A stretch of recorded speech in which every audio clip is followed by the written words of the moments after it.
This is Miss Lizzie, and I want to welcome you to the Queen Lizzie podcast.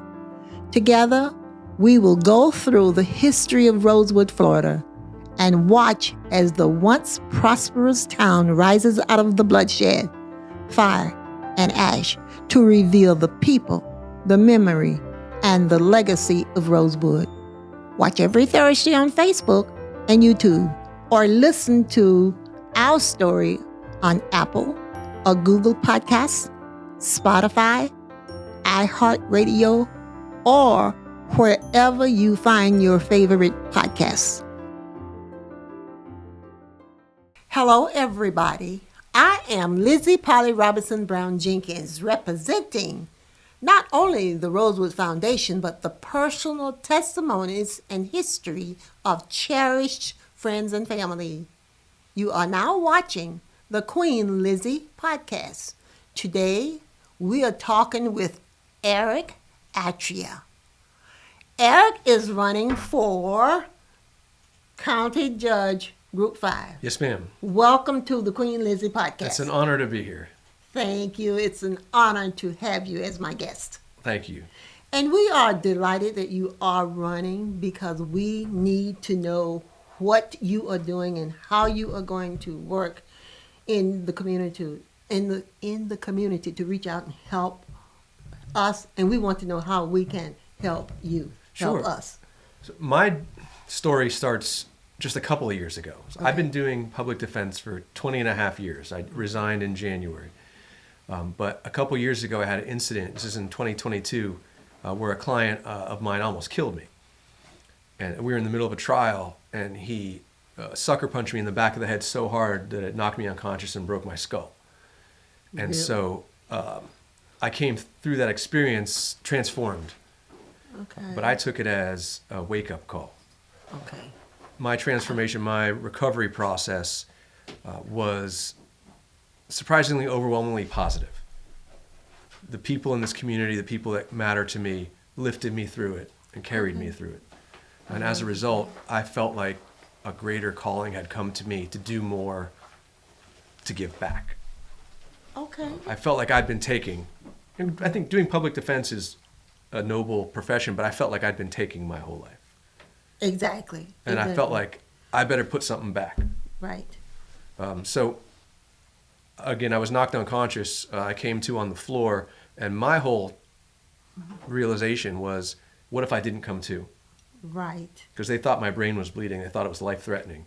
Right. At Shands, they brought me to Shands, and they were trying to fix me up. And so I have two kids, and it really hit me so hard. Like, what if I got knocked out, out, and I never saw them again? You know, they would have never. They would would make me cry. Yes. They would have never known that was the last day they said goodbye to me. You know. Right. So I said, I better leave something behind. Right. I better do something Right. proactive to put back, not just for my kids, but for everybody's kids.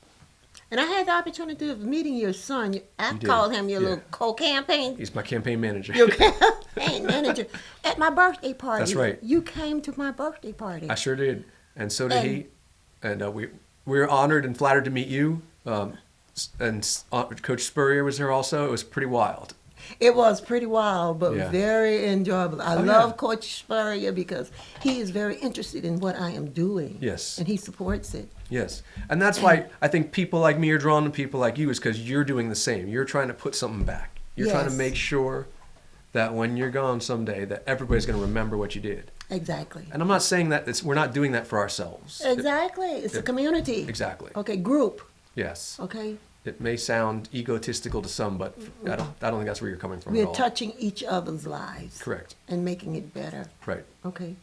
Hopefully. Because when somebody like you is doing something and you meet somebody else, you're amplified by that. You know, you're Exactly. turbocharged by somebody else who's doing something similar. And you are doing something similar, and I am amplified by you. And what you say to me, you may not think it makes a difference. It does. It touches home. And that means a lot. It really Yeah. does. I was having a conversation with somebody the other day. They worked for the suicide prevention hotline. Yes. And I was trying to tell them about my finding of positivity and trying to live each day with something to look forward to and something to be excited about and something that you're aiming towards and reaching for. And I was like, as I'm saying it, I'm like, this is somebody who talks to people trying or wanting to kill themselves. I think I probably sound pretty naive maybe to them. And so I apologized. And I said, I'm sorry to be saying this because you're probably dealing with much more serious things. And they said, no, I needed to hear what you just said. Yes. And it blew me away. Yes. Because I thought I was being naive maybe. But they wanted what I was saying. It helped them. You never know whose lives you are touching, okay? Because yesterday I spoke at a church in a little small town and was leaving, tired, and he said, I need to ask you a question. I made his day. I answered his question, which is personal, and I'm not going to share, but I made his day. A new look on life. He's a truck driver, and he said to me, I told him about my podcast when I was speaking. He said to me, I would like to share my story on your podcast. I will make a date That's great. for you because I'm a truck driver. So what we say to people, we don't know the impact. But Right. Also, people need mentorship Exactly. and guidance. I'm teaching a class at UF, and two of my students stopped me afterwards and were like, how can we make a difference? And I was so kind of taken aback because I don't know the answer to that. Why are they asking me? I was like, well, because I'm in the position of mentoring them. I'm teaching them. So I just said, you have to be nice. Like, no one's going to follow you, no matter what your agenda is, if they don't like you. Exactly. And you're going to, like I said about you, you're going to pull people towards you with your magnetism if you are projecting positivity. And granted, what you're trying to preserve is not positivity, No. but you're trying to make sure that positivity prevents it from something like that from happening. From happening again. Yes. So it's like the other side of that coin. Exactly. And it takes all of us working together, okay, to make something happen better. But also, again, back to you need to be here doing what you do because somebody might, what can I do? Like that student, what can I do? And they see you and they say, oh, I'll go join that. I'll go follow her, or I'll take that example and do that myself. You have to be that example for people. And that's what I'm finding is that young people really want inspiration and examples of what to do well. Okay. And you need to be there for them. And I'm trying my best to be there for them. I'm trying to step into that role. Okay. Okay. And I wish you the best of luck. Well, thank you. Okay. I can't endorse you. I And I know. say this to all of the candidates I bring on. I can't endorse you because of my, Of course. okay. But I can support you I appreciate that. personally. Okay. That's my business. Okay. I appreciate that. Yes, yes. And I fell in love with your son. He's a cutie pie. He was such a gentleman. Yeah. He had more fun than you. He's a good dancer. Yes, Yeah. yes, I remember. Yeah. I remember. And you got a chance to meet David Jolly. He came also, and I hit his name because he said some things that really has propelled my mind forward. Good. That I would like to see if he is elected, if he will follow through. And if you all don't know, yes, I am reaching for support from the state. I was in Tallahassee at the Zeta Day, my sorority day on the Hill, but I didn't go with my sorority. I went with my Archer Historical Society. Okay. And I met 9 senators and representatives promising me in the next couple of years they are going to reach out to me in Archer through the Archer Historical Society and help us, Mount Rosewood, build a museum in Archer on the 29 acres that I own, where the school teacher who was a survivor of the Rosewood Massacre grew up, born and bred there. So they have promised me this. So I'm meeting a lot of people, and I expect help from them, and they are willing to work with me. I'm reaching out to everybody in the community. I have no shame. We need each other. Yes. Yes, we do. We need change. Okay? I think we need good people in positions Yes. of power. Exactly, exactly. And as I said, whatever I can do, just Thank you. call my name. I think that Sam Brown said, call my name. Yes, indeed. And forgot what I was going to say. But That's okay.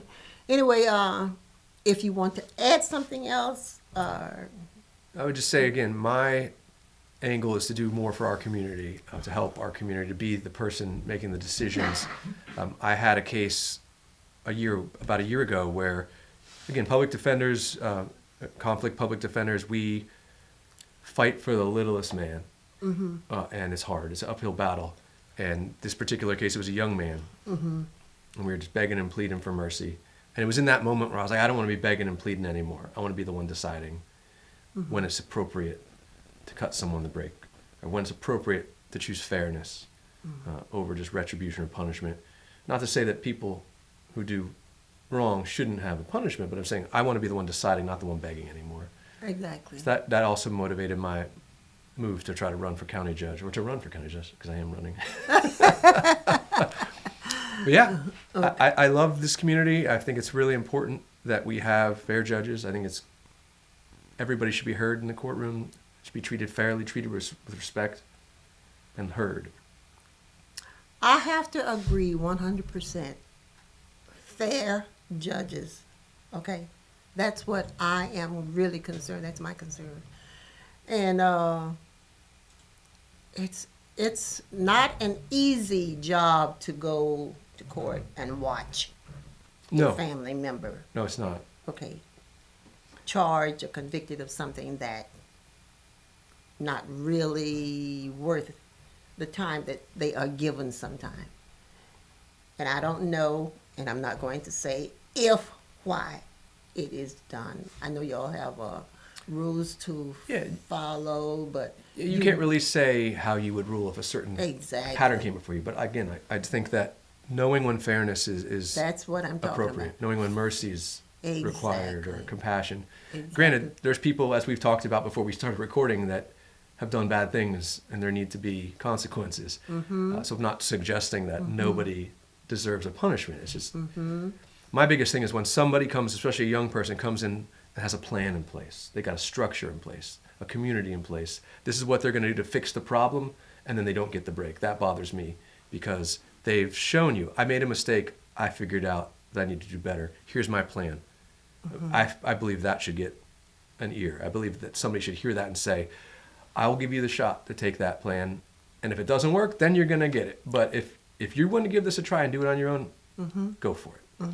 We all need second chances sometimes. I like that. I agree. Because I have made mistakes. Okay? But I was given second chance by my dad. My dad was something else. He was my judge and jury. Fair. Okay. He called the shots. And I appreciate him. Dad. Yes, I do. But I am delighted that you're here. I'm looking forward to your victory party if you win. Okay, I'm going to try to attend what I usually do. It's an all-night job that I set aside because seemingly all of you all have your parties on the same night. And I try to support. That's me. I'm speaking for Lizzie. Well, thank you.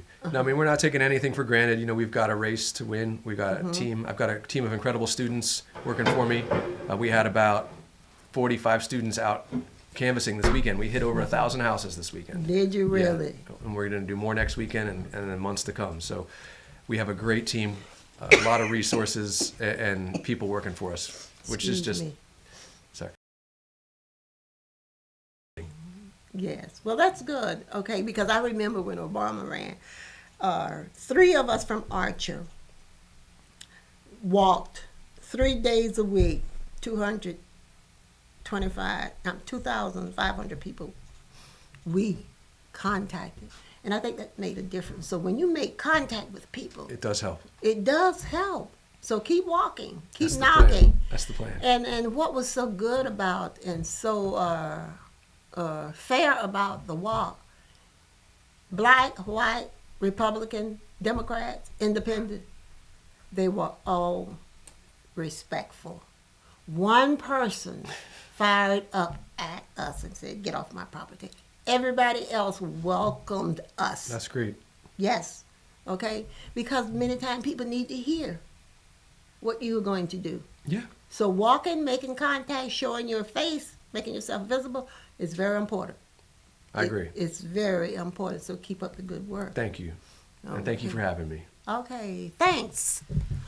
Okay, it's about time for our first half. We are going to head to a quick break, and we'll be right back after a word from our sponsors. Meldon Law has been serving personal injury victims since 1971. In those days, Jeffrey Meldon's presence as an attorney in the music scene dubbed him with the nickname the Hippie Attorney.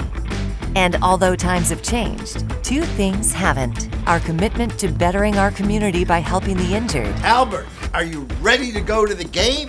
and our love for the Florida Gators. If you bleed orange and blue, Meldon Law is the firm for you. I am Black History. I am Rosewood Black History. I am Florida and America's Black History, and you are too.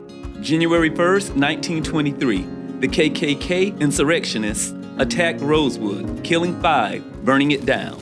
Because a white woman lied and cried, a black man assaulted me. Rosewood redevelopment is on its way. Want to help? Visit rosewoodflorida.com. Welcome back to Queen Lizzie Podcast, brought to you weekly from the Steve Spurrier Podcast Room at Spurrier's Gridiron Grill. We are here with Eric Atria.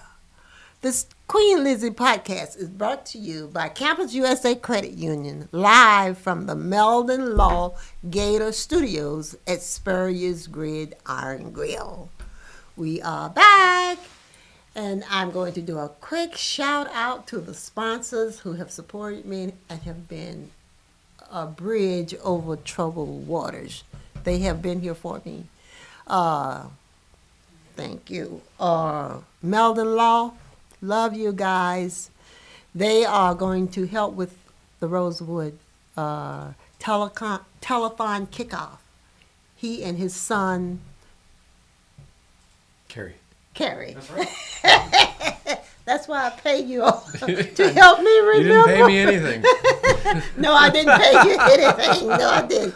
But anyway, thank you for helping me remember Carrie's name. And Steve, I just appreciate you so much because you are so compassionate when it comes to history, the Rosewood history, and this show that I produce in your restaurant. And thank you for being here for me and with me. Campus USA Credit Union, thank you all for the support. And Freddie, I can't find the words to express how much I appreciate you and what you do each and every day, and how you follow my podcast. Recommend people. Thank you for recommending people to this show. Without you, I don't know where this show would go, but thank you very, very, very, very much. Okay, and I want you all to always remember on the weekend, don't forget about Spurrier's brunch from 11 to 3 each and every weekend. Okay, and tell the people I sent you and get a discount. Don't believe that. But please support him like you are doing. And I know many of you are supporting because you watch this show. If you don't watch the Queen Lizzie Podcast and subscribe and follow, then start watching. Tell your friends. Okay, if we get enough followers, we will get a check written to the Real Rosewood Foundation. So please support the show. Now, when I met Freddie told me that he saw the Rosewood movie when he was in 5th grade, living in Ghana, and remembered the story, wrote a paper that I'm still waiting on, Freddie. and came to America and never dreamed that he would meet a real Rosewood descendant. Wow. And he met me, and the rest is history. He will not let me go. Thank you, Freddie, for not allowing me to get away. And thanks for everything that you do for Rosewood. And like I say, he does it all. We text each other often. If it's someone important out there he thinks I need to meet, he put them in touch with me, and they come on this show. So he is a jewel. So thanks for, as I said, for all y'all have done. And I'm glad that you all are interested in my Rosewood story that my mom told me when I was 5 the first time. Then I'm going to move it up to the last 43 years that I have been working telling this story. But my mom said, baby, what I want you to do with the story of Rosewood, because my sister was a school teacher, suffered the agony of defeat, never got over the tragedy that she experienced. It was horrific. So I want you to keep it alive. But first of all, this is what I want you to do. Research, authenticate, document, and tell the truth. Okay? Never attack anybody living today because they did not cause Rosewood and what happened in Rosewood. You did not cause it, and they didn't either. Just tell the truth. And that's what I do. And I feel really good about telling her truth. And she also said to me, my growing up, my rearing, bringing up, I listened to stories when I was a child told by my father. Her father was a preacher, my grandfather. And she said all of the stories were biblical or human stories.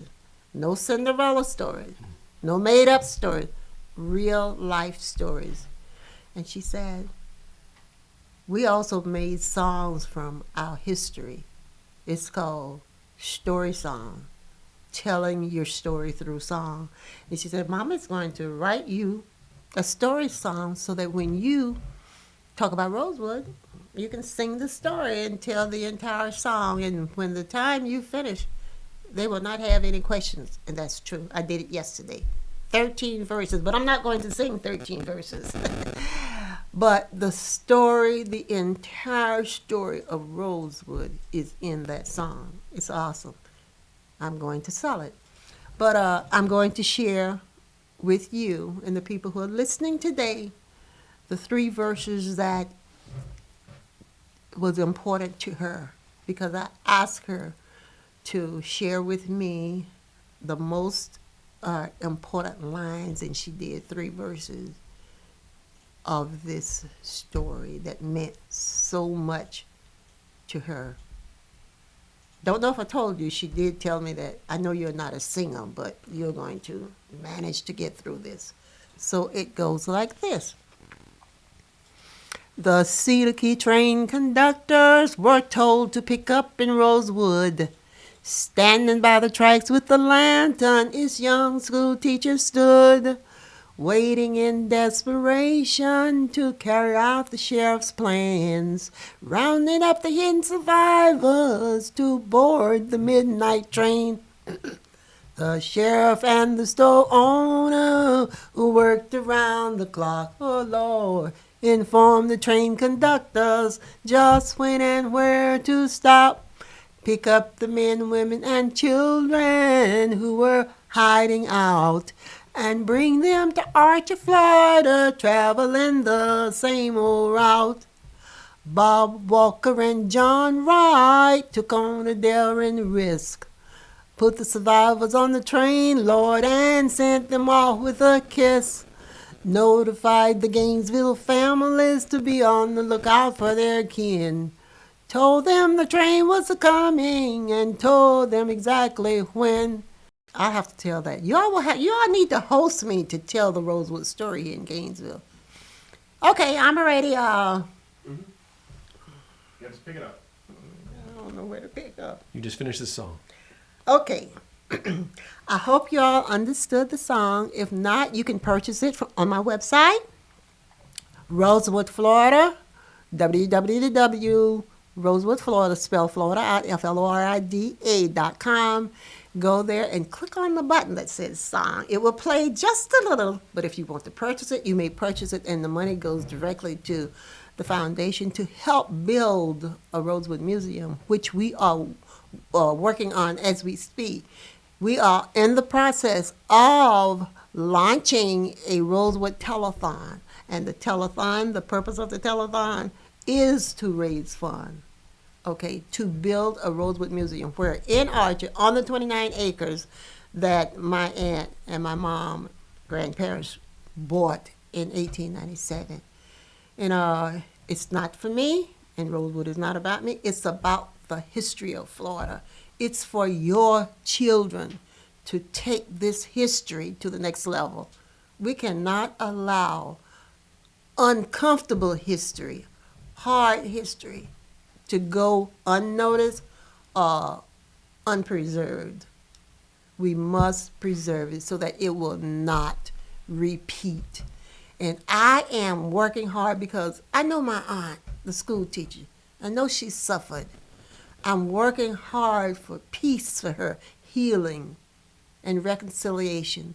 And when we build this museum in Archer, we want to restructure, or resurrect rather, the town of Rosewood, if possible, okay, to the best of our ability. We want to build a school, a church, a store, okay, that will bring back the history to life and to help our kids. And we want them to be a part of it. We want them to take action. The University of Florida students, Santa Fe, the high schools, you all are all welcome. And I want you to know I've already done my work for the University of Florida. I have spoken 29 times, free, no charge, for the University of Florida over the period of these 42 years. Teachers would call me and say, hey, would you like to come? Whether I wanted to or not, I did, because it was not about me. I wanted the kids, the students, to remember history and learn about history. I have met so many people over the years, and I plan to continue. Would you like to say anything, add anything? It's just been a blessing to be here with you today. It was exceeded any and all expectations, and I appreciate you so much. Okay. You are welcome. You are very welcome. I am glad you were available. Thank you for coming in. I am continuously humbled, honored, and blessed to meet people daily like you and invite them to join in peace building, healing, and reconciliation through learning about the history of Rosewood. That will wrap up today's episode number 145. I am Queen Lizzie. Until next time, goodbye. This is my story, and I'm sticking to it.